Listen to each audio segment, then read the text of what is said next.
IPhone రిపేర్స్లో biggest scam ఏంటో తెలుసా?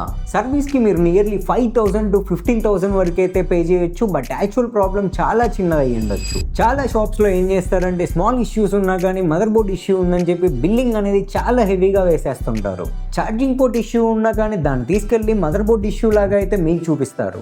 Same ఇష్యూనే మనం కరెక్ట్గా డయాగ్నోసిస్ చేస్తే తక్కువ కాస్టింగ్లో అయిపోయే సర్వీస్ని వాళ్ళు చాలా ఎక్కువ అయ్యేలాగా చేస్తారు. మీ ఐఫోన్ని సర్వీస్కి ఇచ్చే ముందు 1-2 స్టోర్స్ని అయితే తిరిగేసి నీట్గా ఒక ప్రైస్ ఎస్టిమేషన్ అయితే తీసుకోండి. మీకు ఎక్కడైతే సర్వీస్ జెన్యూన్గా అనిపిస్తుందో అక్కడే సర్వీస్కి అయితే ఇవ్వండి.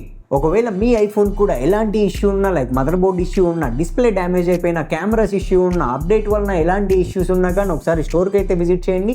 ఇక్కడ మనకి ఎక్స్పర్ట్ సర్వీస్ టీమ్ ఉంటారు. మీకు నీట్గా ఆ ప్రాబ్లం వరకే ఎంత కాస్టింగ్ అయిందో నీట్గా ఎక్స్ప్లెనేషన్ అయితే ఇస్తారు.